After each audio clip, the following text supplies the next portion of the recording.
the view is what's really unbelievable, because you're just in this enormous city disguised as a beach. It's a very odd combination.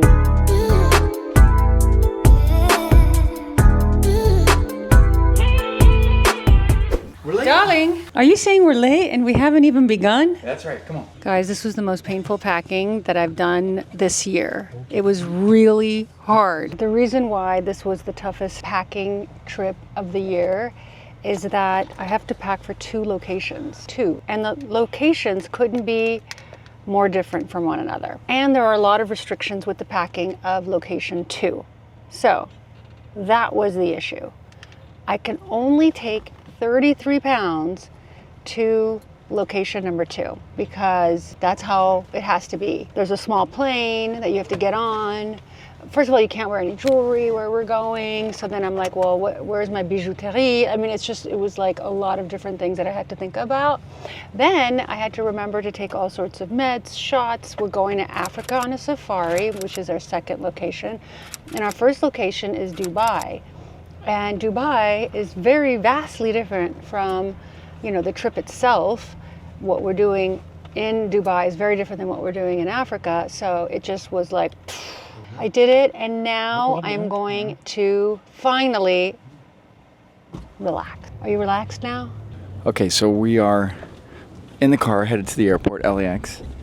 We are going to Dubai, as you said, for 3 nights, then going to Nairobi for 2 nights, then to Lua Conservancy, and then we're going to Diani Beach on the coast of Kenya, and then we're returning. The idea was for you to pack light. 3 suitcases later, this did not happen. In fact, I think when you were asked to pack light, it threw you for such a loop that you had to double pack. I did.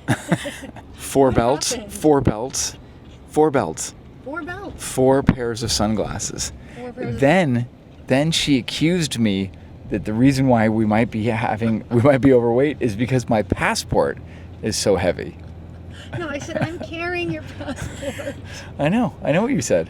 I meant There was an illusion that my passport was the problem. I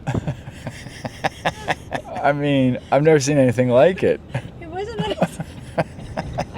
I was trying to explain that I was carrying some of his items, one of which is a passport.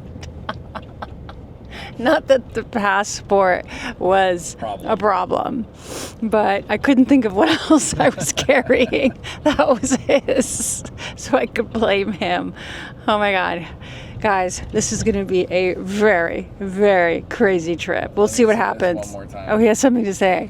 Since you guys don't travel with Nina and I do, this is what you have to learn. She totally overpacks and only wears half of what she packs because she wears the same thing after, a couple days, like everybody does when they're traveling, right? You're walking around Paris, you put jeans on and a top and you take off, right? You just do that for a couple of days.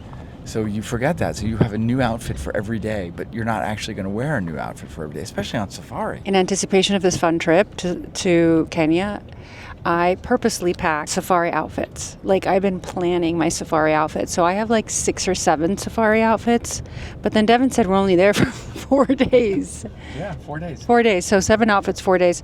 But is there a change from night to day? And I figured that the safari outfits get dirty when you're like in them all day. So you're not going to want to wear them twice. But then there's only a 33-pound limit, which, by the way, is not that much, guys, because by the time you factor in, including your handheld, including all of your toiletries, including your laptop, because I still have to work, even though I don't know how we're going to get Wi-Fi. I think Devin got Starlink or something. I did get Starlink, which is amazing. Well, we'll see. We don't know what will happen in Nairobi. Darling, you got to take these suitcases for me.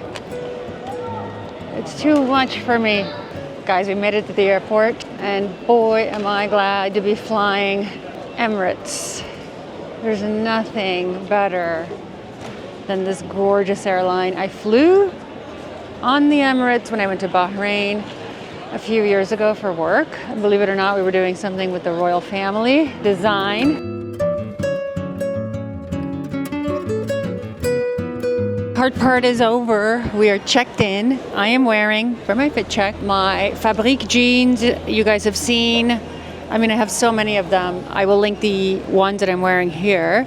I'm wearing my Adidas Sambas because they're comfortable. This is a new jacket, by the way, I wanted to show you because I think it's really good. The cut is really good. Can you tell? It is Cézanne. And what else? T-shirt is old. And this face, well, you've seen it before. Okay, we made it through security. For once, I'm ahead of Devin, which never happens. And I am now in a good mood, guys, because the stress of packing is over. It's time to party. Apparently on the Emirates, we're gonna party. Darling, should I go and ask for a Birkin? I was just asking you if I should go ask for a Birkin at the airport. Come on. Negative. Devin gave up on me and went to, can I tell you guys, I went to the gate.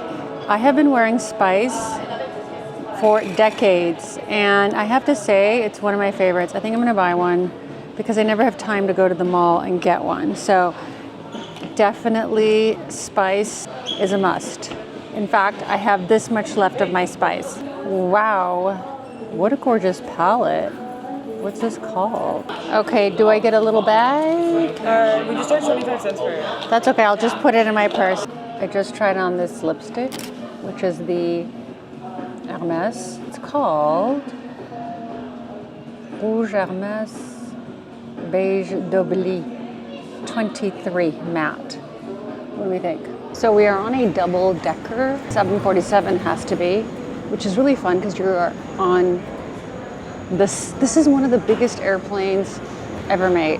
Watch, it's humongo. I don't know if you can see, but it is the most gigantor plane.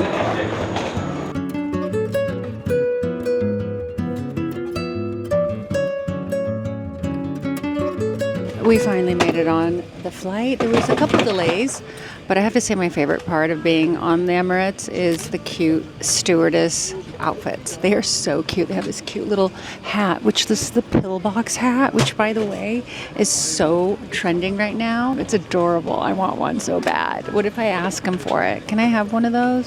Honey, I want one of those pillbox hats the stewardesses wear. It's so cute. I want one. You have to work here to get one. I gotta work here?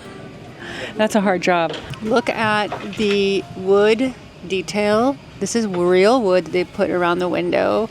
It kind of gives it the, private jet vibe. And I think there's a bar on the flight. There's like areas where you can hang out. I think last time I flew here, because the royal family was paying for it, we flew first class and they gave us like PJs and all that. So the royal family is not flying us this time. So no PJs.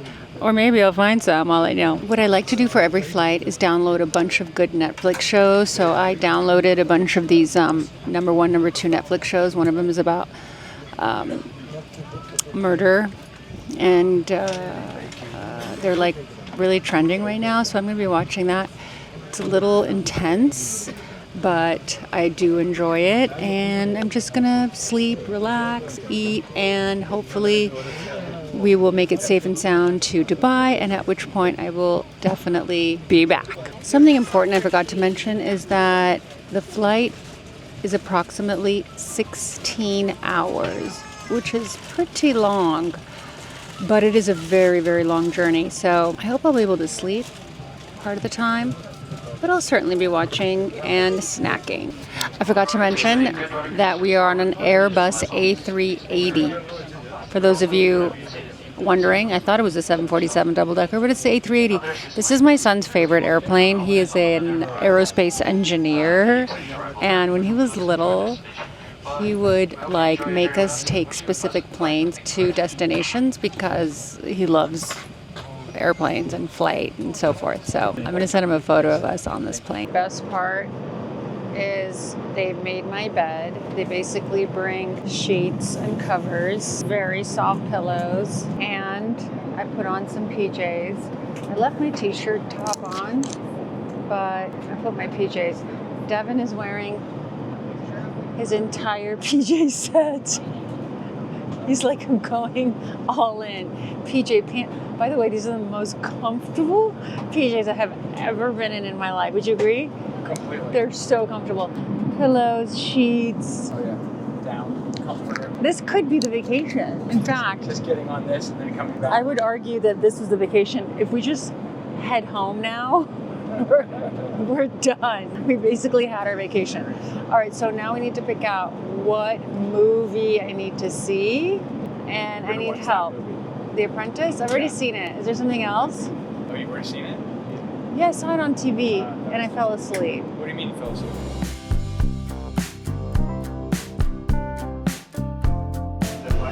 We landed 16 hours, and it was a dream flight. PJs, duvets, beautiful dinner, and Devin is still 100 steps ahead. Well, if I walked any slower, I might go backwards. Oh, you walk backwards? Come on.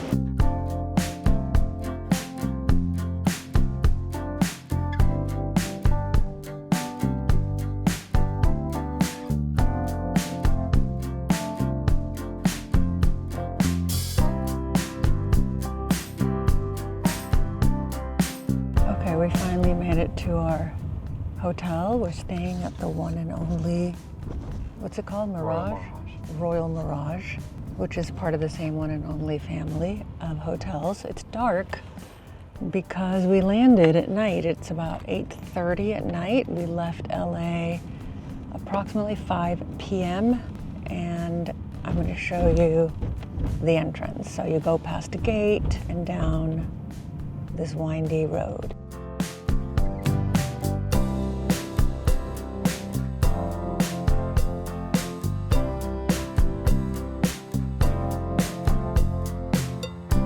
Honey, is that tea? No, it might be tea. Cold tea. Of course it's tea. We're in the Middle East.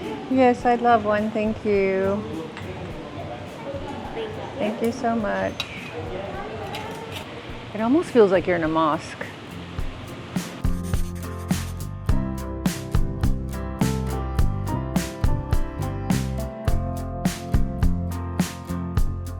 So we came to the hotel restaurant, which is a sort of fish grill. Thank you so much. And they're about to close because it's 10 o'clock at night. So I ordered langoustine grilled with sweet potatoes. Devin got eggplant parmesan and some shrimp. Garlic shrimp. Garlic shrimp. And this is the view, which is very spectacular, actually. Right there. This is quite a langoustine. How's yours? Great.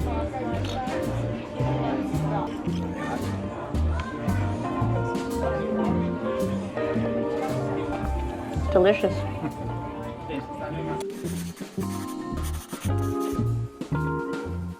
Okay, and here's a quick room tour. Let me show you. I already threw my robe on. Here is the bathroom. It has its separate shower water closet, but the view is what's really unbelievable because you're just in this enormous city disguised as a beach. It's very odd combination, but interesting, very beautiful city. You've got lots of obviously tall buildings, and then all of a sudden you have these more traditional architecture like the one and only. And in the distance, you've got a giant Ferris wheel, and of course a man-made lake, because all of these were man-made and man-made beaches. So there is a beach at this hotel, which is man-made. Good morning. It is bright and early in Dubai. And that's how you know you're in Dubai, when you see these extraordinary tall buildings. Crazy. It's a beautiful day. A lot of construction is happening. So here is the entrance of the hotel. I couldn't get it last night because it was dark. And you've got the camels statues in the entrance, which I think is really sweet and very apropos. And then in the background, of course, these major buildings with a lot of construction happening. And now, even though it's 7 a.m., we are going to breakfast.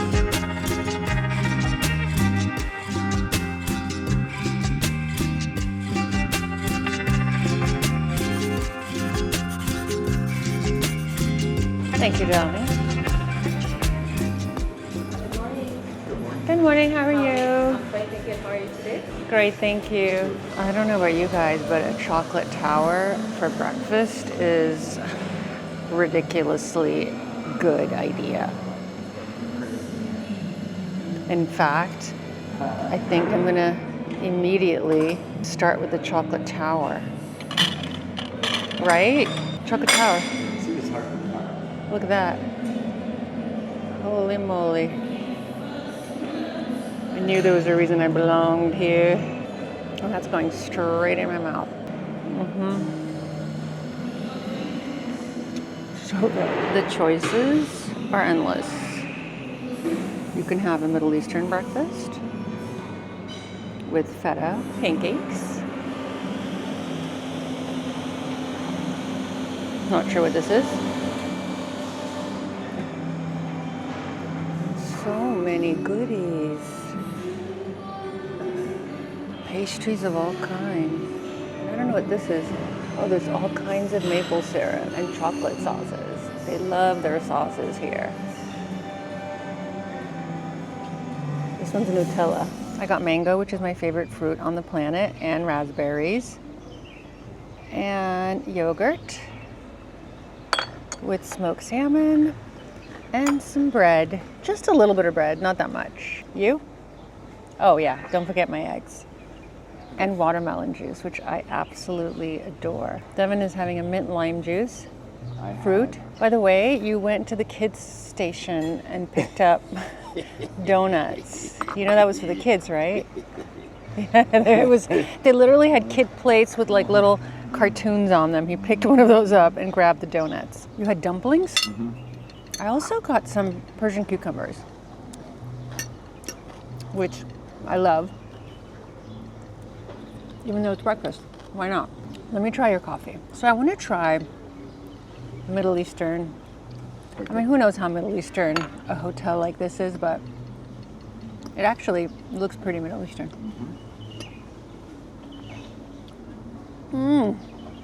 So good, but very strong. Did you get a double? No wonder. Delicious coffee. I'm having tea. You guys know that I always start with tea and then I finish with coffee. I have tea and coffee when I'm traveling, and when I'm home I only have tea and then I have a coffee in the afternoon. So I'm going to show you guys exactly where we are. Obviously I mentioned we're in Dubai.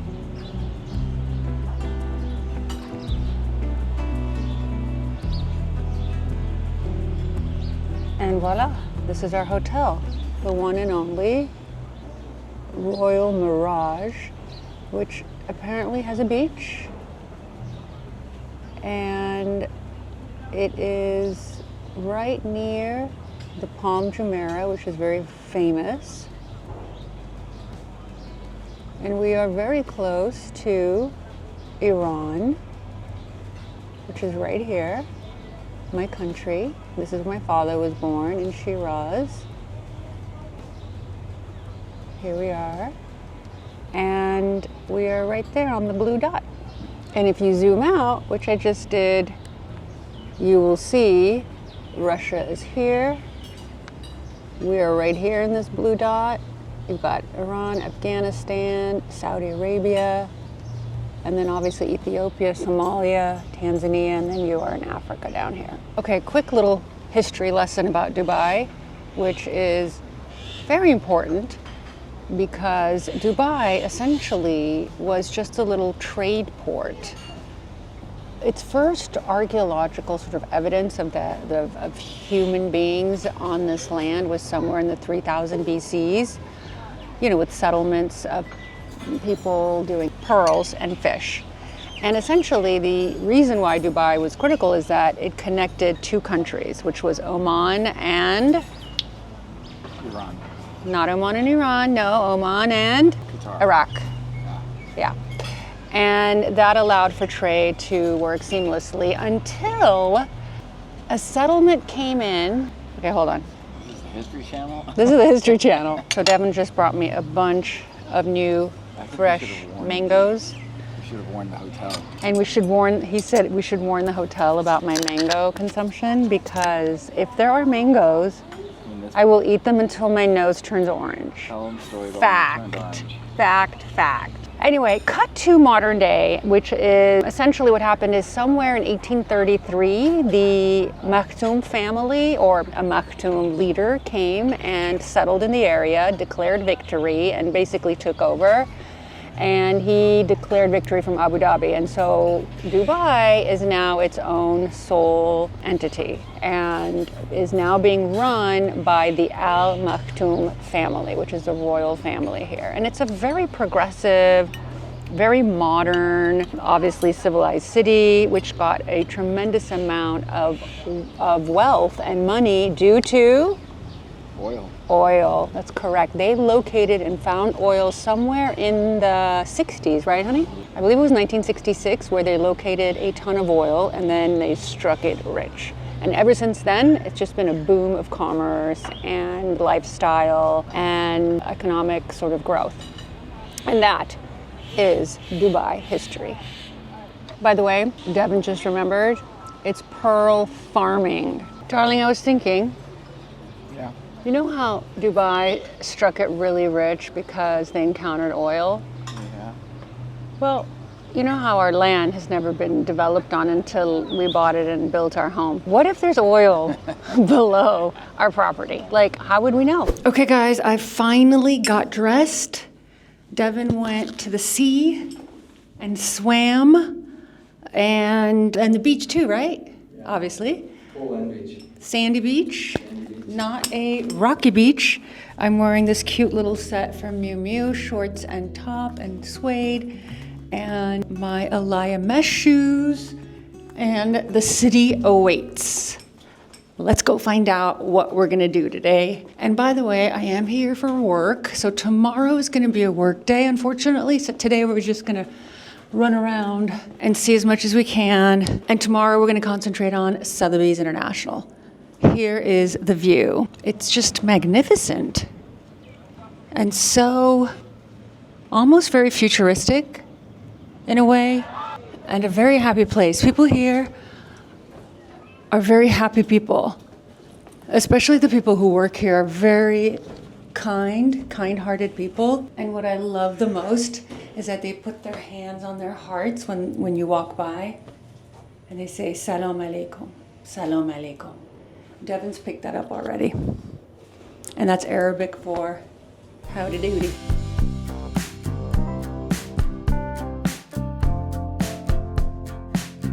And here is the tallest building in the world. You guys can see it. We just passed it. Okay, here it is, better view. Wow. She's a beauty.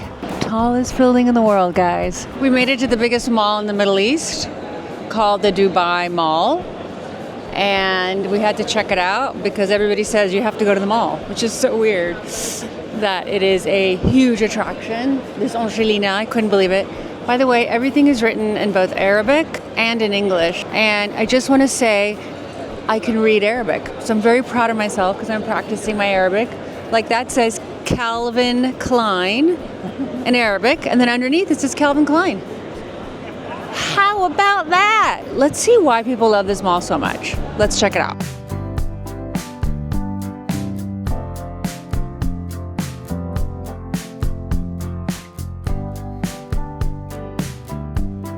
There is the most enormous aquarium here.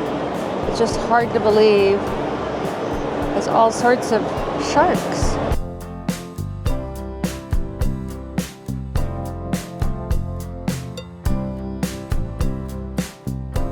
The only one that I've ever been to was in Paris. Let's check it out to see if it's the same. I bet you it is. I bet you it tastes very good. They've got all the desserts, the macaroons, the croissants. Unreal. All right, let's go to Massimo Dutti, which is a store I've never seen in the US. I don't think they have it in the US. And I hit it usually when I'm in Paris. Let's see if there's anything cute in here. I like this tank top. This is a very cute tank top because it's got the double. I might have to take this home with me. Cute. I'm really feeling gray on gray. These pants, to die for. They are literally suede and they look very chic. Let's not forget this dress that I just saw, which is also very chic. I will link all of these items in the description section so you guys can check them out.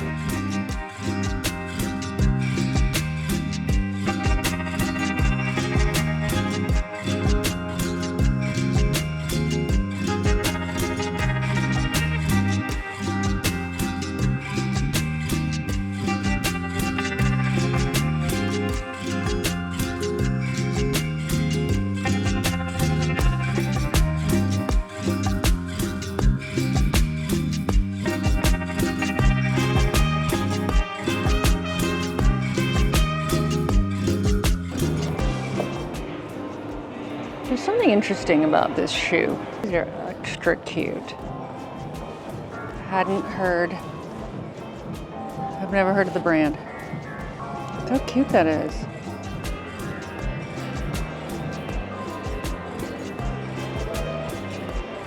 I even argued this color is so much better. It's like a bronze, so 70s. Here's a bigger collection of Savette that I hadn't seen. Usually it's like one or two, but here's a really nice color. And then these are the new styles.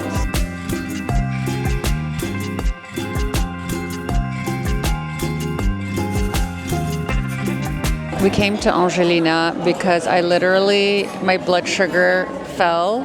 I could tell I needed sugar. It was a medical emergency that I come to Angelina. Yes, because if I don't get chocolate, it's a problem. And apparently you're having a medical emergency too. No, I didn't get dessert. It's not the same texture as Paris, I can tell you that right now. But let me taste it. Different cows, different milk, who knows? Let me see.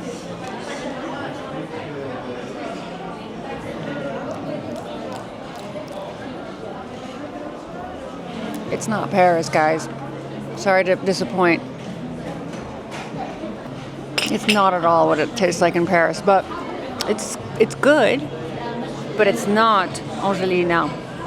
Weird. I'm still enjoying it and loving it. Darling, have your dessert.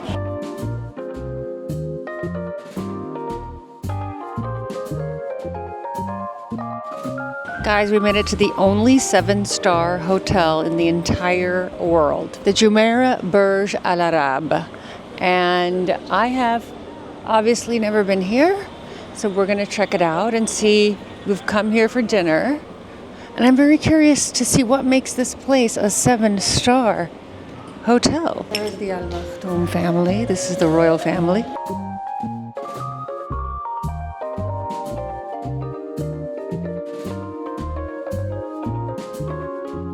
This elevator goes directly to the 27th floor, which is where the restaurant is. It's huge. And it's pretty big. It's unlike the elevators in Paris. So Devin got pasta with tuna, and I got the porcini mushroom risotto. And the bread is to die for. But it smells, the smell of the porcini risotto is unfathomable. Ingredient is based on numbers variation. Of course, white chocolate, from peanut, and some soaked truffle crumble in the bottom. Thank you very much. So I got the which was just pulled out of the oven, and Devin got the chocolate tower. And what is it, 75% chocolate? 65% pure chocolate. And because we were still hungry, we got another little plate of petit fours. These are like little chocolate desserts and pavlova at the end.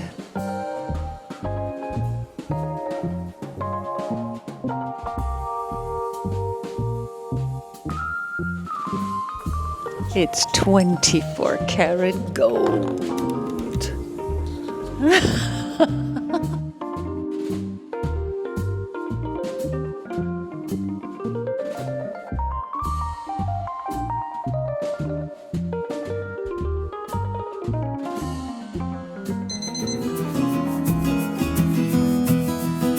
Good afternoon, everyone. We are today filming for Sotheby's. So this is the work part of the trip, which I'm excited about. And we're about to enter a residential area that should be quite interesting. I have yet to see a city with this much activity and construction and buildings and people, and there is so much happening all at once in Dubai that I don't think any of us really grasp it until we are here. And it's very, very, very interesting. It's just happening all at once for everyone. All right, let's go check out this beautiful home. And I can't wait to show you the residential area.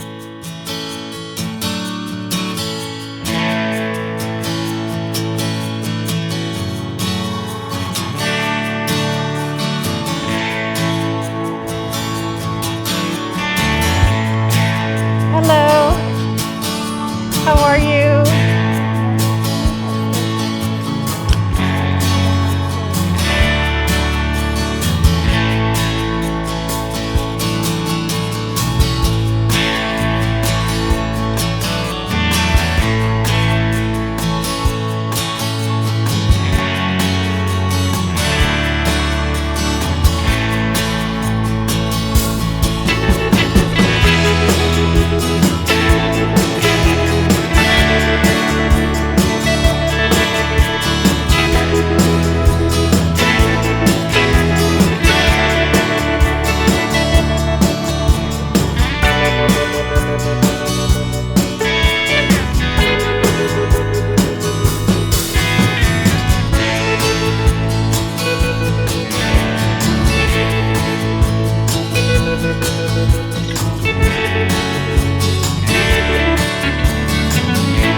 So what's happening in Dubai as well is that obviously there's a tremendous amount of construction. There are more and more people here. I met up with my girlfriend yesterday that I went to grammar school with and middle school with and high school. Not high school. By then she was gone. Anyway, she lives in Dubai and she is the editor-in-chief of Elle Middle East. And she has been living here for years and years and loves it. And she told me, Nina, I almost bought this house on the Palm for like $1 million. And for whatever reason I didn't, because they thought the Palm was going to sink. And today that house is worth $20 million. So she's like kicking herself because she ended up just renting. And so essentially there is a lot of wealth in Dubai, and it's people that are coming from all over the world. It's not just, the neighboring countries like Pakistan, Afghanistan, India. You have India, Russian, Eastern Europeans, the creme de la creme. People with tons of cash come here because it's a tax haven and because there's a lot of business here. Like a lot of businesses are conducted here. You've got Microsoft, you've got all the tech companies are here. I mean, it's a powerhouse. And we were only here for 2 days? 2 days, and we didn't even see 1/200th of it. And I wanted to go to Abu Dhabi and walk the mosque, and we just didn't have that time, and we worked all day yesterday. Anyway, Devin has something to say. Hello, Nina's followers. Yes, we're leaving Dubai to go to Nairobi right now. What a trip, what a dream trip. What I would say about Dubai is, yes, there's a lot of wealth, an obscene amount of wealth. Some of my thoughts on this were that there's an incredible amount of smog, which is really weird and wasn't expecting that. Also, the urban planning of the city seems really bizarre. A lot of one-way roads. It just seems not fully developed or fully thought through based on the amount of development that was happening. And then the other thing is that there's a lot of opportunity here. A lot of opportunities for entrepreneurs to start new businesses, to buy businesses, and to really expand entrepreneurial opportunities. So, interesting city. If you like Vegas, you're going to love Dubai. Looking forward to Nairobi. Well, I'm going to close off the blog here because I think you've had a lot to digest. And I hope you enjoyed it. I hope you liked the house we toured. I just need to go and find $111 million and we could have a beach home here too. But boy, do I appreciate my beach house after visiting this beach house because look, it's a piece of the ocean. Here it's a piece of the sea. And I feel very, very, very lucky to have been asked to come here and to represent Sotheby's. I have to say this is a great moment for me. And I have a feeling I'm going to be back in Dubai. I don't know. I'm going to put it out in the world where, I don't know, there's something about all the construction that is calling my name in terms of elevating the hotel designs. I have to say that the hotels here are nice, but the interior design is not at par with the amount of wealth and good taste it should have. Again, we all know that money doesn't equal taste. And there's a great number of very, very sophisticated people here. And everybody's starving for like really high-end interior design. They're just starving for it. We saw yesterday really good interior design with the property that we toured. But hotels here are coming. Cheval Blanc is coming, which is part of LVMH. The very, very high end of the best is coming. And maybe I will perhaps have a hotel project here. I'm putting it out there, guys. I like it. Devin likes it. Make it happen. Make it happen. If I don't put it out there, who is, right? Anyway, I love you guys. I hope you enjoyed Dubai. And I have never in my life been to Africa. So this trip to Nairobi is going to be life-changing. And I don't even know how to quantify it in my mind because I am a Virgo. You know, Devin's a Pisces. He adapts well. As a Virgo, I don't like change. It was difficult for me to go to places I haven't really been to 100 times because I like to know exactly what I'm in for. I don't like surprises at all. In fact, I hate surprises. So I always tell Devin, you surprise me for my 40th. When Devin surprised me for my 40th birthday, one day I'll have to tell you that story. I never said anything, but I was horrified, absolutely horrified because it's everybody I've ever known showed up. Everybody I've ever known. And I had no idea. I wasn't prepared. I didn't have the cute outfit, nothing. I was so upset. Yeah, you had the cute outfit. No, I did not have a cute outfit. I did not have a cute outfit. We're not gonna get into the story now. I promise you, okay, sound off if you guys wanna know what Devin did for my 40th birthday, which literally surprised me. And after that, I told him the next day, I love you to death, but never, ever, ever, ever, for as long as you live, surprise me again. I love you guys. Let me know if you wanna hear it. See you next week in Africa.